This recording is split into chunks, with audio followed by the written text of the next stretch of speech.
Halo, halo, kita ngobrol lagi bersama dengan Bung Rocky. Bung Rocky ini menarik ya, kalau kita mengamati langkah-langkah politik Pak Jokowi dan juga ini bagaimana cara mengelola pemerintahan. Jadi kendati ini masa jabatan dia itu kan praktis sekarang tinggal 6 bulan dan kalau itu dalam praktek pemerintahan yang ada yang umum yang baik begitu, ya dia tidak akan mengambil kebijakan apapun lagi karena itu sudah masa transisi ke pemerintahan berikutnya gitu, apalagi mengangkat pejabat yang baru. Tapi mulai kemarin hari Rabu itu Pak Jokowi rupanya menambah 2 staf khusus gitu karena disebutkan oleh efektif mulai kemarin, yakni satu Wakil Ketua Dewan Pembina PSI Grace Natali, yang kedua Juri Ardiantoro. Juri Ardiantoro ini sebelumnya deputi di KSP tapi dia mundur karena dia bergabung dengan TKN gitu. Jadi orang tidak boleh, satu orang akan melihat ini mesti balas jasa kepada mereka. Kedua, kok dalam waktu yang tinggal 6 bulan Pak Jokowi ngangkat pejabat gitu selevel staf khusus gitu. Itu kayak orang makan durian gitu kan. Hmm. Jadi Apa makan itu? dulu yang makan dulu yang tebel-tebel, nanti biji yang terakhir itu dibagi dan masih masih ada yang mau ambil kan. Kan ini kan udah nggak ada isinya itu kabinet, apa isinya? Apa Hmm. yang mau dilakukan di situ? Mau nasihatin apa? Seolah-olah masih ada hal yang lagi diproyeksikan rujuk kan, anggaran udah habis tentang anggaran tuh. Ya, Dan ya. seharusnya tidak boleh ada lagi aktivitas menggebukkan kekuasaan. Karena udah ada kekuasaan baru ya Pak Prabowo sebetulnya yang Hmm. ditentukan masih berguna nggak? Kan gak enak juga bagi Pak Prabowo kalau dititipkan oleh Pak Jokowi, Grace atau si Adri atau siapa namanya itu, Hmm. tiba-tiba harus dibatalkan oleh Pak Prabowo nanti karena bagi Pak Prabowo nggak efisien juga, Hmm. perasaannya gimana gitu kan. Hmm. Tapi itulah Jokowi di ujung kedangkalannya pun dia masih tawarkan eh, posisi-posisi yang dangkal. Kan itu posisi dangkal itu jadi penasihat apa yang mau dinasihatin pada presiden. Udah banyak betul penasihat yang ada di situ. Ya, Jadi ya. kelihatannya memang itu ya tukar tambah yang ya balas jasa yang walaupun ya sedikit sampah itu tapi diambil juga oleh mereka yang membutuhkan tambahan lembar biografi nanti bahwa pernah jadi penasihat presiden walaupun nggak ada gunanya di situ atau nggak ada fungsinya, pernah jadi ini itu, padahal sebetulnya itu ya tambahan apa buat biografi seseorang. Lain kalau dari awal Grace misalnya sudah diangkat tetapkan sebagai menteri dalam negeri misalnya Grace Natali itu.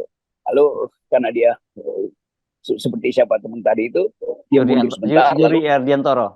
Ya. juri, Hmm. lalu dia mundur sebentar dipanggil lagi Jokowi, dikasih jabatan baru. Ini jabatan yang sebetulnya hak dari Grace dari 10 tahun lalu tapi nggak dapat kan. Justru di Hmm. ujungnya dikasih dia senang. Gimana coba, hak dia udah dari 10 tahun lalu tapi diambil juga itu kan. Bagaimana kita menilai watak manusia itu? Ya, ya, ya, ya. Dan ini juga, tapi yang menarik tentu saja, ini khusus Grace ya, bukan Grace-nya yang menarik itu adalah tentu saja eh, atribut PSI yang melekat pada dirinya itu ya, Bung Rocky. Dan saya catat ini Grace menjadi orang PSI kedua yang menjadi staf khususnya Pak Jokowi karena sebelumnya sudah ada Dini Santi di situ yang menjadi staf khusus bahkan sejak awal tahun 2019, sekarang ditambah dengan Grace. Dan kita juga sering bertanya-tanya sebenarnya staf khusus Pak Jokowi ini, apalagi staf khusus milenial waktu itu disebutnya, itu sebenarnya fungsinya apa ya kira-kira? Ya fungsinya mengcounter kritikan hanya itu kan. Jadi Mhm. sebetulnya disebut staf khusus itu karena tidak ada kekhususan yang harus dilakukan kan. Hmm, hmm, Apa nasihat apa opini publik? Ya buat apa nasihat opini publik? Kan opini publik adalah hak orang benar untuk hmm, mengcounter opini publik. Bagaimana mengcounternya? Kalau setiap youtuber itu bisa mencerca presiden kebijakannya itu, apa yang mau dikritik, apa yang mau dihalangi di situ. Semakin dihalangi, semakin di-spare, semakin bocor bagian-bagian yang datang bahkan dari para menteri yang bocorin. Kayak tadi Bank Mandiri akhirnya bocorin juga datanya hmm, kan. Yang sebetulnya hmm. ya ngapain dibocorin? Kan percaya pada statik BPS kan.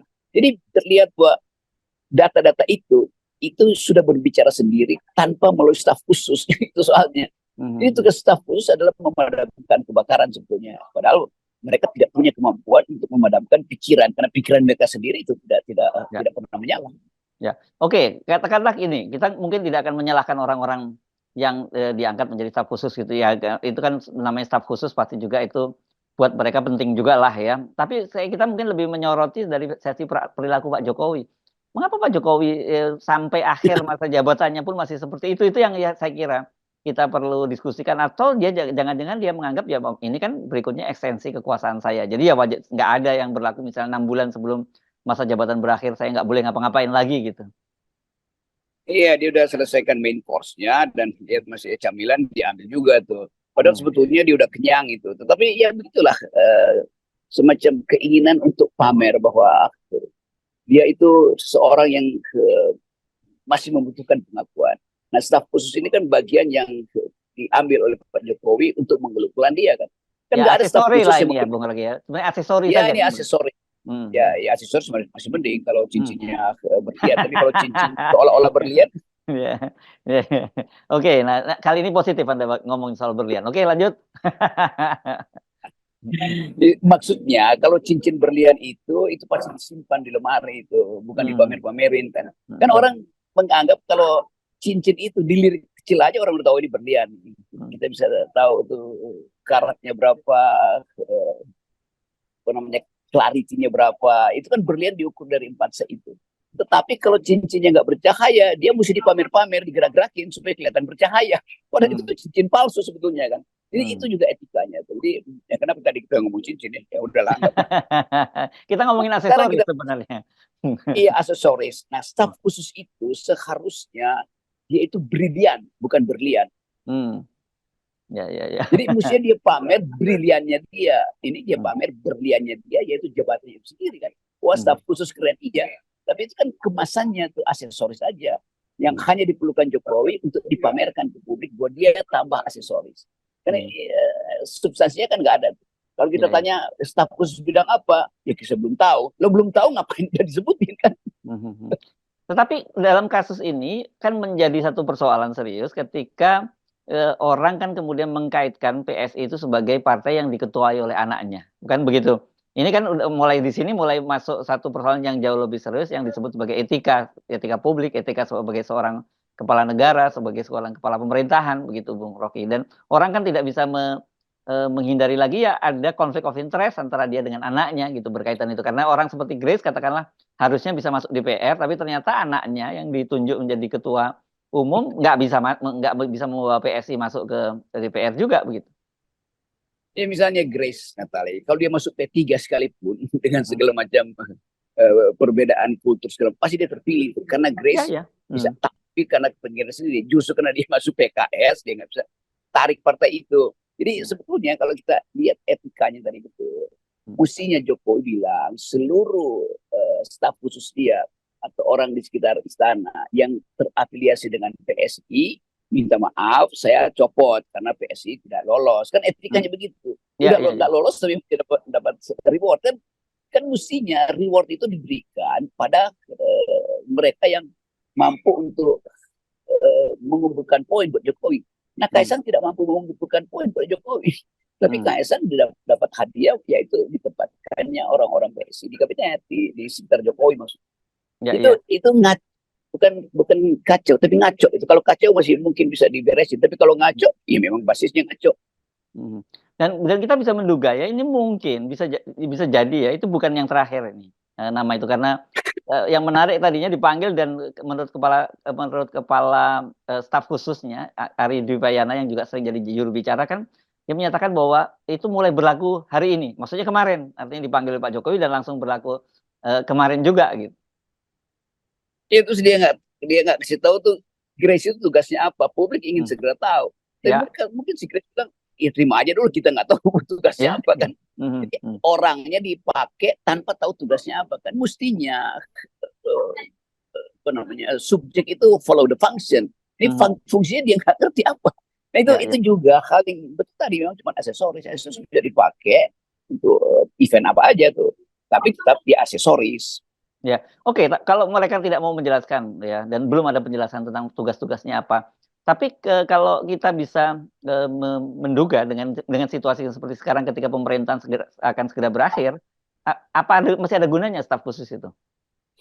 Ya sebagai aksesoris berguna untuk cuap-cuap itu, untuk memperlihatkan Pak Jokowi ada di sini, Pak Jokowi lagi lakukan itu, Pak Jokowi lagi memamerkan Papua dan Maluku itu terusnya tinggi sekali, tapi Pak Jokowi tidak minta kami untuk menunjukkan daya beli lain lagi itu.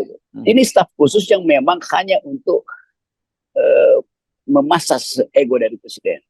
Dia adalah tukang pijit ego presiden, gitu gampangnya. Ya. Oke. Jadi kalau Sorry, memang pakai istilah tukang pijit karena itu terjemahan dari bahasa Inggris, mijit-mijit, apa itu? memasas ego. Oh, oke oke. Oke, saya kira kalau udah sampai itu nggak perlu kita diskusikan dong ya. Itu hak kita kemudian akhirnya kembali, ya itu hak prerogatif, sebagai presiden. Tapi sebagai rakyat kita wajib bertanya untuk apa mengangkat 2 orang tambahan staf khusus itu di masa-masa yang kita sebut sebagai injury time, kalau kita menggunakan istilah sepak bola lah gitu kan. Iya, karena kita bayar pajak, artinya pajak saya akan dipakai lagi untuk tambahan mobil, staf Hmm. khusus, Ya. tambahan meja, mebel. Kalau mebel mungkin nggak perlu kita hitung karena Pak Jokowi sendiri tukang mebel, dia bawa sendiri mungkin dari Solo kan. Hmm. Tetapi ongkos gajinya itu kan dibayar rakyat, sementara Ya. rakyat di Maluku dan Papua itu yang ekonominya tinggi justru nggak punya daya beli kan. Itu Mhm. sebetulnya yang kita maksud. Semua aspek kita hitung dari keadilan. Karena negara ini menyebutkan 2 kali soal keadilan, Yes. dan kemanusiaan. Jadi Pancasila ada di mana gitu. Tapi Mhm. kita mungkin terlalu jauh bicara itu. Yang paling dekat kita bicara adalah kita lihat aja teman-teman itu sebagai aksesoris. Iya iya, dan tapi buat kita kok, kadang-kadang juga berpikir, kok sampai akhir-akhir masa jabatannya juga masih aja begitu Pak Jokowi ya. Dan sambil masa jabatannya kok begitu ya orang-orang yang mau menerima kok begitunya Jokowi. Oke, baik, makasih Bung Rocky ya. Ya, Sampai ketemu lagi kita.